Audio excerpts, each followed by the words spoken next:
लेकिन मंत्र भगवान का श्वास श्वास पर कृष्ण भजे वीरता श्वास मत खो, ना जाने या श्वास को फिर आवन हो न हो।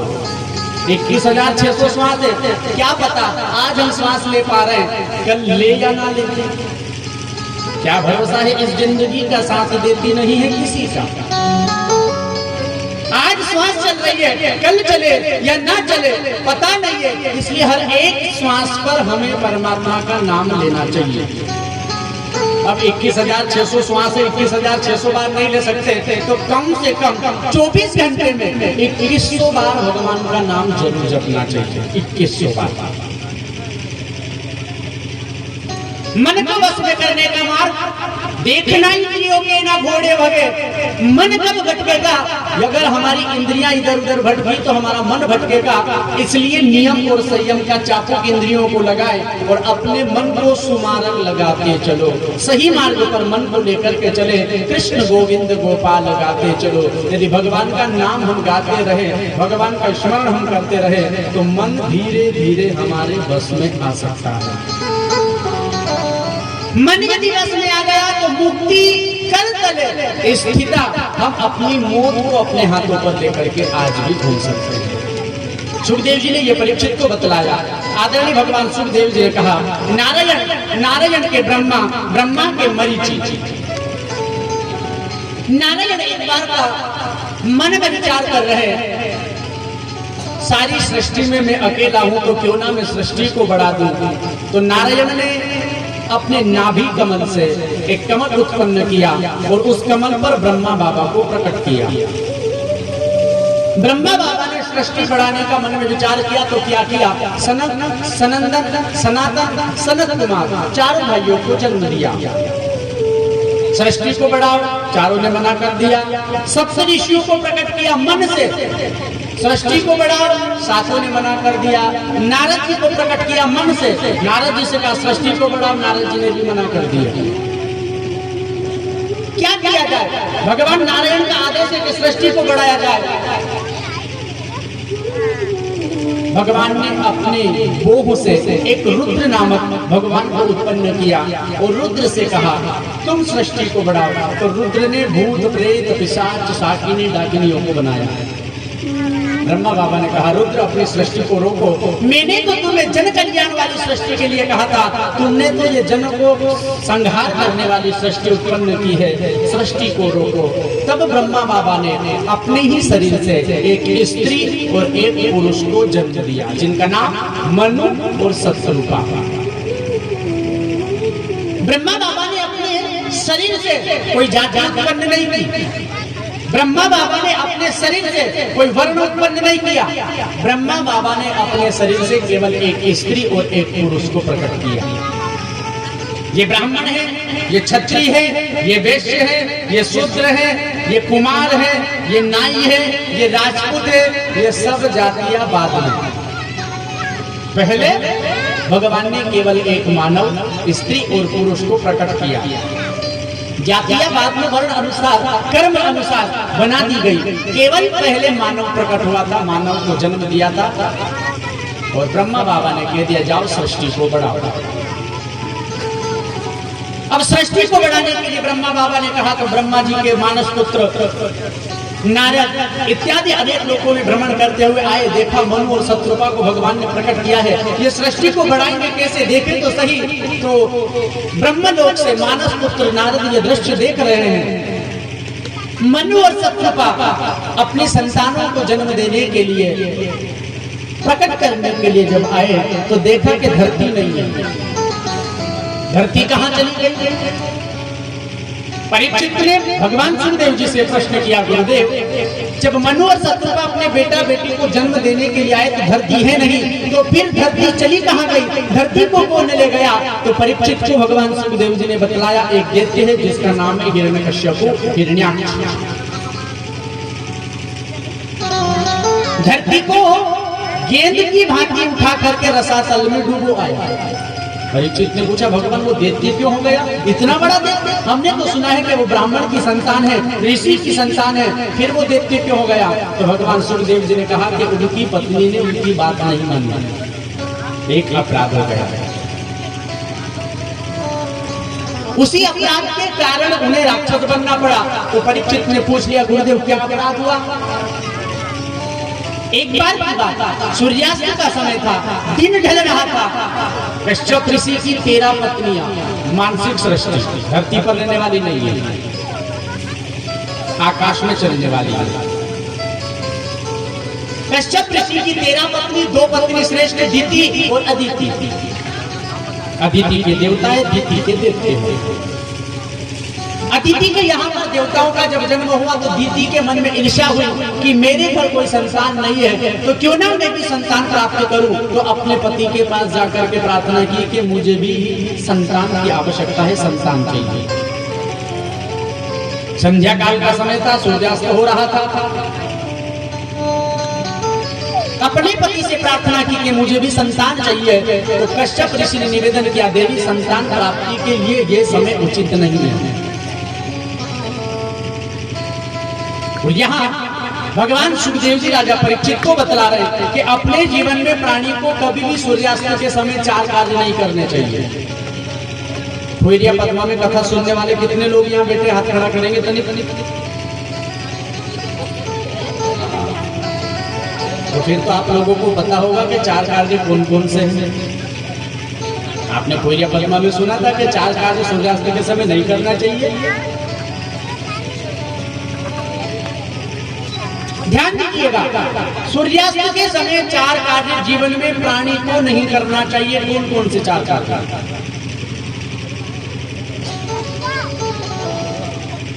चत्वारिमानि कर्माणि सायंकालं प्रवर्तयेत्।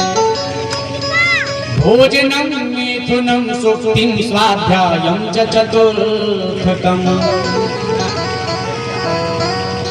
सूर्यास्त के समय प्राणी को अपने जीवन में कभी भी भोजन नहीं करना चाहिए। क्या होता है अभी आप आगे सुनेंगे। भोजनम मिथुनम, सूर्यास्त के समय कभी भी प्राणी को गर्भ धारण नहीं करना चाहिए। स्वाध्याय, सूर्यास्त के समय कभी भी प्राणी को लिखाई पढ़ाई नहीं करना चाहिए। शयन, सूर्यास्त के समय प्राणी को कभी भी सोना नहीं चाहिए। ये 4 कर्म यदि प्राणी सूर्यास्त के समय करता है तो उस प्राणी को बहुत बड़ा पाप लगता है और दुष्परिणाम का भोग उसे भोगना पड़ता है। कौन सा दुष्परिणाम? आहारे आयते व्याधि क्रूर गर्भश्च मिथुनम् निन्द्रायां हयते लक्ष्मी स्वाध्यायं मरणं भवेत्। सूर्यास्त के समय भोजन नहीं करना चाहिए। जो प्राणी सूर्यास्त के समय भोजन करता है उस प्राणी के शरीर में बीमारियां पैदा होती है। जो भोजन हमारे शरीर में ताकत देता है, हमारे शरीर को चलाता है, वही भोजन यदि सूर्यास्त के समय प्राणी करता है तो उस शरीर में बीमारियां पैदा होती है, नई नई बीमारियां आती है। जो व्यक्ति बीमार नहीं होना चाहता है ना, वो जीवन में कभी सूर्यास्त के समय भोजन नहीं करे। और जो व्यक्ति बीमार होना चाहता है वो राधे राधे रोज सूर्यास्त के समय भोजन करो। इतनी बीमारी आ जाएगी कि आप इलाज करवाते करवाते थक जाओगे। आहारी आज की व्याधि भोजन करने से ज्यादा आती है, बीमारियां आती है। क्रूर गर्भश्च मिथुनम्, सूर्यास्त के समय यदि गर्भ धारण किया जाता है तो उस गर्भ से नालायक संतान पैदा होती है, मूर्ख संतान पैदा होती है, राक्षस संतान पैदा होती है। निद्रायां हयते लक्ष्मी, सूर्यास्त के समय यदि सोया जाता हो उस प्राणी के घर से लक्ष्मी का विनाश होता है। सूर्यास्त के समय घर में सोना नहीं चाहिए। यदि बूढ़ा बाबा है, नहीं बैठ सकता तो भले ही लेट जाए लेकिन नींद नहीं लेना चाहिए। बीमार है, बैठ नहीं सकता, लेट जाए लेकिन उस वक्त उसे नींद नहीं लेना चाहिए। निद्रायां हयते लक्ष्मी, यदि सोया जाता है उस वक्त तो उसके घर से लक्ष्मी विनाश से चली जाती है। स्वाध्याय मरणम भवेत्, संध्या काल के समय कभी भी प्राणी को लिखाई पढ़ाई नहीं करना चाहिए, ट्यूशन नहीं जाना चाहिए, कोचिंग नहीं जाना चाहिए। सूर्यास्त के समय यदि आप लिखाई पढ़ाई करते हो तो आप लोगों की बुद्धि कमजोर होती है, आगे पाठ पीछे सपाट, आगे याद करते हो पीछे भूल जाते हो। सूर्यास्त के समय यदि लिखाई, हम नहीं कहते, हमारा शास्त्र कहता है। मैं पूछना चाहता हूँ, या मेरी बहनें जो बैठी है कितनी जाती है 6 बजे 7 बजे पूछी? आपके जो सर है ना, उन सर से कहना कि सर थोड़ा सा समय परिवर्तन करो। सूर्यास्त के समय यदि आपको पढ़ाया जा रहा है, लिखाया जा रहा है, तो आपकी बुद्धि कमजोर होगी, आगे याद करोगे पीछे भूल जाओगे। इसलिए संध्या काल के समय कभी भी किसी भी बहन भाई को लिखाई पढ़ाई नहीं करना चाहिए। सूर्यास्त के समय भगवान का दीप अगरबत्ती कर करके भगवान से प्रार्थना नहीं करना चाहिए और कुछ नहीं करना चाहिए। लेकिन कश्यप ऋषि की पत्नी नहीं मानी, गर्भ धारण किया, पति ने कह दिया देवी तुमने मेरी बात नहीं मानी है, मैं तुम्हें श्राप देता हूँ, तुम्हारे गर्भ से 2 संतानें जन्म लेंगी लेकिन दोनों राक्षस होंगी। कश्यप ऋषि की पत्नी ने विचार किया मेरे गर्भ से संतान जो जन्म ले वो राक्षस, तो क्यों ना मैं उन्हें जन्म ही नहीं दूं। तो भगवान सुखदेव जी की माता ने तो उन्हें 12 साल तक गर्भ में रखा, लेकिन हिरण्याक्ष और हिरण्यकश्यप की माता ने 100 साल तक अपने गर्भ में दोनों बेटों को धारण कर करके रखा, जन्म नहीं दिया। 100 वर्ष तक जब गर्भ में धारण रहे, तो गर्भ में रहने के बाद भी अत्याचार धरती पर होने लगा। माँ ने विचार किया कि इनके गर्भ में होने के बाद भी इतना उपद्रव है, तो क्यों ना मैं इन्हें जन्म दे दूं, ताकि भगवान के हाथ से मारे जाएंगे तो उद्धार हो जाएगा। दोनों को जन्म दिया, हिरण्याक्ष हिरण्यकश्यप। हिरण्याक्ष और हिरण्यकश्यप का जैसे ही जन्म हुआ, हिरण्याक्ष ने जन्म लिया और जन्म लेते ही धरती को उठाया और उठा करके रसातल में डुबोया। मनु और शत्रुपा आए, धरती है नहीं, ब्रह्मा बाबा से शिकायत कर दी, तो ब्रह्मा बाबा को उसी समय छींक आई। जैसे ही छींक आई तो छींक के द्वारा एक भगवान की उत्पत्ति हुई, जिनका नाम है वाराह भगवान। बोलिए वाराह भगवान की। अच्छा, वाराह भगवान पहचानते हो आप लोग? आप लोगों ने फोटो में देखा होगा वाराह भगवान जंगली सुअर का रूप है, 2 बड़े बड़े दांत है और उन दांतों के ऊपर धरती रखी हुई है गेंद की भांति, जंगली सुअर के रूप। वाराह भगवान प्रकट हुए और रसातल में कूद गए, हिरण्याक्ष से युद्ध किया। युद्ध में हिरण्याक्ष को मार करके धरती को अपनी डालों पर ला करके रखा और ला करके पुनः धरती को स्थापित कर दिया। इन्हीं धरती पर मनु और शत्रुपा ने 3 बेटियों को, 2 बेटों को जन्म दिया, जिनका नाम आकृति, देवहूति, प्रसूति, प्रियव्रत और उत्तानपाद। 3 बेटियां हैं, 2 बेटे हैं। यहीं से मिथुन सृष्टि प्रारंभ हुई, यहीं से आप और हमारी जो सृष्टि है वो प्रारंभ हुई है, मनु और शत्रुपा के यहाँ से। 3 बेटियां और 2 बेटों को जन्म दिया गया। धीरे धीरे धीरे धीरे उत्तानपाद जो बड़ा बेटा है, जिसका विवाह हुआ सुनीति और सुरुचि के साथ। सुनीति और सुरुचि, अपनी रुचि से चलने वाली सुरुचि, और सुनीति शास्त्रों की नीति से चलने वाली सुनीति। बड़ी रानी सुनीति, जिनके घर जिस पुत्र का जन्म हुआ, जिनका नाम ध्रुव रखा गया। छोटी रानी, जिसके घर कोई संतान नहीं है, तो अपनी बड़ी रानी जो है उससे द्वेष रख रही है। मेरी सोच के घर बेटा है, मेरे घर कोई बेटा नहीं है, तो अपनी बड़ी वाली बहन से द्वेष रख रही है। उत्तानपाद छोटी रानी से बहुत प्रेम करता है और छोटी रानी के प्रेम वश में आकर के बड़ी रानी का त्याग कर रखा है। नन्हा सा बालक ध्रुव कुटिया में अपनी माँ के साथ रहता है। एक दिन की बात है, परीक्षित छोटी रानी और उत्तानपाद अपने राज सिंहासन पर बैठे हुए थे। नन्हा सा बालक अपने पिता को देखा सिंहासन पर बैठे हैं, 4.5 साल की आयु है, चल कर के अपने पिता के पास में आया, विचार किया मेरा बाप है, मेरा पिता है, तो क्यों ना मैं इनकी गोद में बैठ जाऊं। तो अपने पिता की गोद में जाकर के ध्रुव बैठ गया। छोटी माँ ने जब बगल में देखा ना, विचार किया मेरी सोच का बेटा राज सिंहासन पर, ये कतई नहीं हो सकता, मेरे गर्भ से जन्म लेने वाली संतान ही इस राज सिंहासन पर बैठेगी, ये नहीं बैठ सकता। हाथ पकड़ा और पकड़ करके नीचे जमीन पर पछाड़ दिया। जा जंगल में जाकर के भगवान का भजन कर, और भगवान तुझे मिल जाए तो उनसे वरदान मांगना कि तुझे मेरी कोख से जन्म दे, तब तू इस सिंहासन पर बैठ पाएगा, अन्यथा इस सिंहासन का अधिकारी तू नहीं है। नन्हा सा बालक रोता हुआ माँ के पास पहुंचा। माँ ने पूछा बेटा क्या हुआ? बोले माँ मेरी छोटी माँ ने मुझे डांट लगाई, मेरी छोटी माँ ने मुझे धरती पर पटक दिया। तेरे पिता ने कुछ नहीं कहा? नहीं माँ। अधम नारी के मोह बस किया के सापु कर,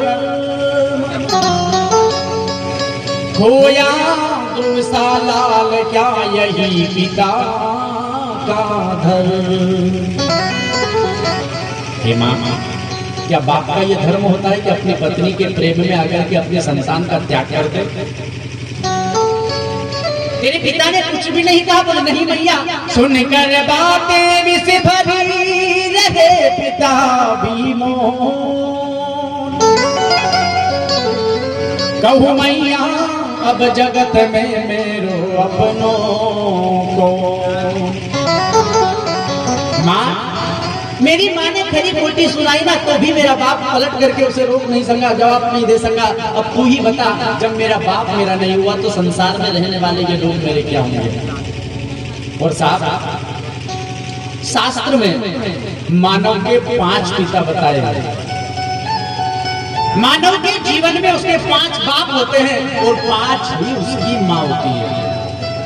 शास्त्र के अंदर बतलाया है। कौन कौन? ध्यान दीजिएगा। जनिता सोपने शास्त्र यश विद्याम प्रयच्छति, ऋणदाता भयदाता पतदानिं पितृमीस्पितः। 5 मानव के पिता होते हैं। जन्मदाता, जिन्हें जन्म दिया है, सबसे प्रथम पिता जन्मदाता। उसके बाद में हमारा पिता होता है विद्यादाता, जिसने हमारा यज्ञोपवीत संस्कार किया है या हमें विद्या इच्छा दी है, अध्ययन करवाया है। हमारा गुरु पिता तुल्य होता है। जन्मदाता, यज्ञोपवीत देने वाला गुरुदेव पिता तुल्य होता है। विद्या प्रदान करने वाला गुरु तुल्य होता है।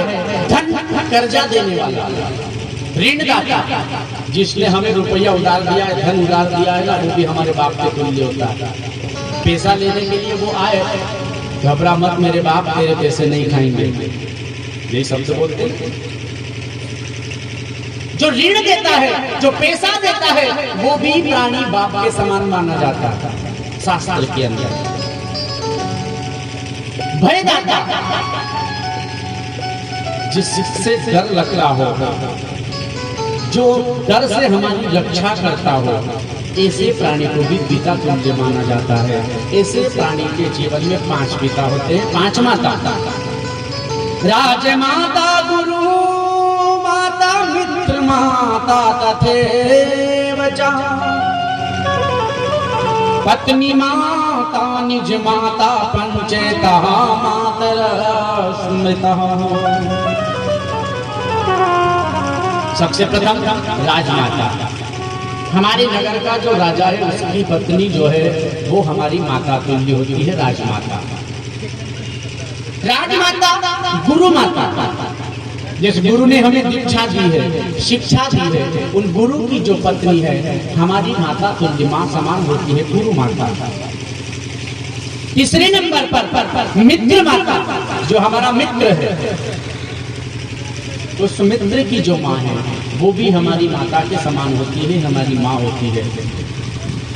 तीसरे नंबर पर। चौथे नंबर पर पत्नी माता, हमारी जो सास होती है वो भी मातृ तुल्य होती है, वो भी माँ होती है।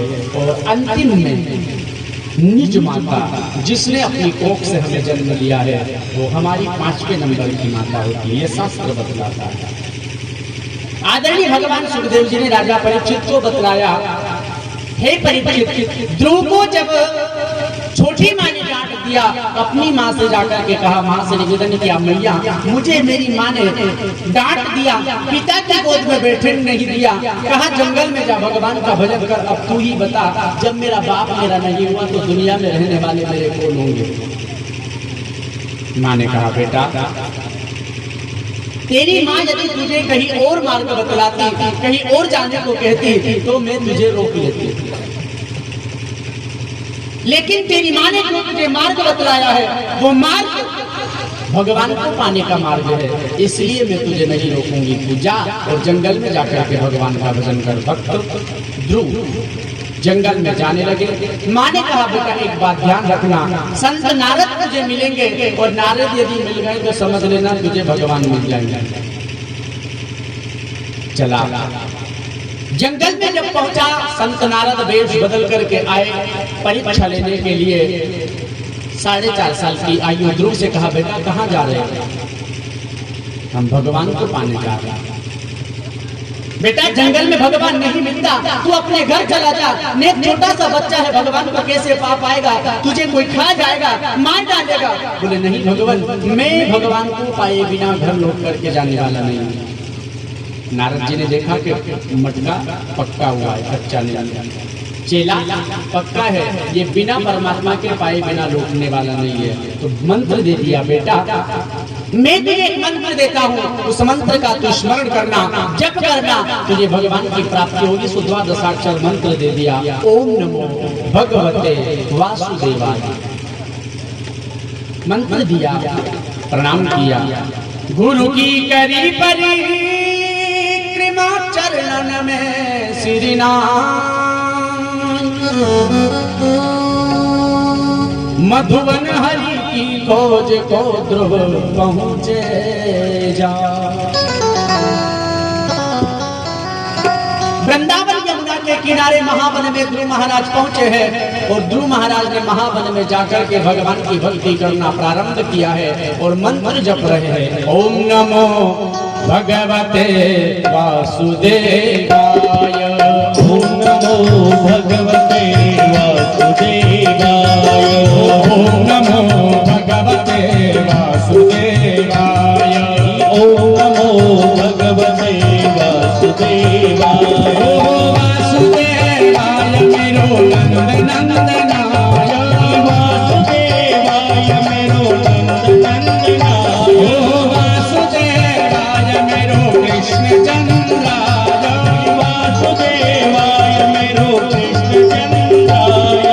ओम नमो भगवते वासुदेवाय, ओम नमो भगवते वासुदेवाय, ओम नमो भगवते वासुदेवाय, ओम नमो भगवते वासुदेवाय। वासुदेवाय मेरो रामचंद्राय, वासुदेवाय मेरो रामचंद्राय, वासुदेवाय मेरो कृष्ण चंद्राय, वासुदेवाय मेरो कृष्ण चंद्राय। ओम नमो भगवते वासुदेवाय,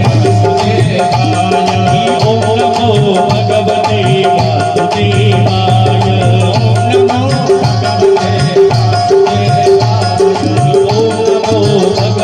वासुदेवाय मेरो वासुदेवाय, वासुदेवाय मेरो वासुदेवाय।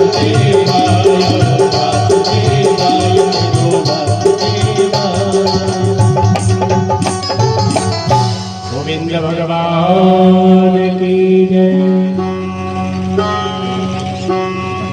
मंत्र का स्मरण ध्रुव महाराज का चल रहा। 1 महीना भगवान के भजन में तल्लीन रह करके व्यतीत कर दिया, आंख नहीं खोली। 1 महीने बाद जब आंख खोली तो क्या किया, यमुना का जल पिया और फिर भगवान का भजन करने। ओम नमो भगवते वासुदेवाय। दूसरे महीने में आंख खुली, जल पीना भी छोड़ दिया, फल खा लिया और फल खा करके फिर भगवान का भजन। तीसरे महीने में आंख खुली, जल पीना छोड़ दिया, फल खाना छोड़ दिया, सूखे पत्ते खा करके भगवान का भजन करने के लिए बैठ गया। चौथे महीने में जब आंख खुली, पत्ते खाना भी बंद कर दिया, हवा पान करने लगा, वायु पीने लगा। धीरे धीरे भगवान के प्रति इतनी निष्ठा ध्रुव की हुई। हे परीक्षित, ध्रुव का लगन भगवान के चरणों में इस प्रकार से लगा हुआ है कि भगवान की चतुर्भुज रूप झांकी ध्रुव के हृदय के अंदर दिखाई देने लगी। अब भगवान की झांकी ध्रुव के जब हृदय में दिखाई देने लगी तो और मन लगने लगा भगवान के भजन में। इतनी निष्ठा, इतनी लगन हो गई कि ध्रुव आंख बंद कर करके भगवान का स्मरण कर रहा। धीरे धीरे धीरे धीरे भगवान के स्वरूप का चिंतन करने लगा। अपनी श्वासों को रोक लिया तो सभी देवी देवताओं की सांसें बंद हो गई। देवताओं ने जाकर के ब्रह्मा जी से कहा, ब्रह्मा जी ने नारायण के पास ले जाकर के कहा, नारायण ने देखा तो कहा, बोले एक मेरा भक्त है जिसने अपनी श्वासों को रोक रखा है। जब तक वो श्वास नहीं लेता तब तक तुम कोई भी श्वास नहीं ले पाओगे। मुझे उसके दर्शन करने के लिए जाना होगा। सो खुद भगवान नारायण बेकुंठ को छोड़ करके महावन में भक्त ध्रुव के दर्शन करने के लिए आए। ध्रुव से कहा, बेटा अपनी आंखों को खोलो। अब ध्रुव के हृदय के अंदर चतुर्भुज रूप झांकी दिखाई दे रही थी। कौन मूर्ख होगा जो अपने हृदय के अंदर की झांकी को छोड़ करके बाहर की दुनिया को देखना चाहेगा। भगवान ने देखा कि इसके हृदय में मेरी झांकी है और जब तक इसके हृदय में मेरी ये सूरत रहेगी तब तक ये आंख नहीं खुलने वाला। तो भगवान ने अपनी माया से, भगवान ने ध्रुव के अंदर की जो झांकी थी उसे अंतर ध्यान किया।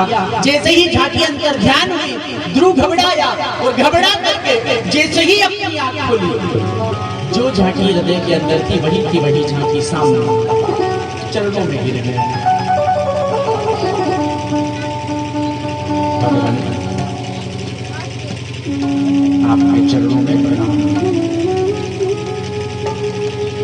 सुंदर स्तुति करना चाहता है, लेकिन 5 साल का बच्चा क्या स्तुति करेगा। भगवान ने शंख गाल से लगाया, दिव्य ज्ञान हुआ। स्तुति भगवान की करने लगा है। गोविंद मुरली बजाने वाले, गिरिवर उठाने वाले, मैं दास हूँ तुम्हारा, मैं दास हूँ तुम्हारा। ध्रुव महाराज, ढूंढ लिया जग हमने सारा, दर्शन तेरा पाया। ढूंढ लिया जग हमने सारा, दर्शन तेरा पाया। जब मन को एकाग्र किया तो तू दिल बीच समाया। सर्वत्र रहने वाले ओ राधा रमण हमारे, मैं दास हूँ तुम्हारा, मैं दास हूँ तुम्हारा। तेरी माया ने प्रभु मुझको जग में खूब नचाया। दीन बंधु भव तारण प्रभु जी, द्वार तुम्हारे में आया। भव पार करने वाले, उद्धार करने वाले, मैं दास हूँ तुम्हारा, मैं दास हूँ तुम्हारा भक्त अजामिल गणिका तारी मुझे को क्यों बिसराया। कृष्ण चंद्र सुना विनती हमारी द्वार तुम्हारे में आया। हृदय में रहने वाले ओ बाके बिहारी हमारे मैं दास हूँ तुम्हारा मैं दास हूँ तुम्हारा। ध्रुव महाराज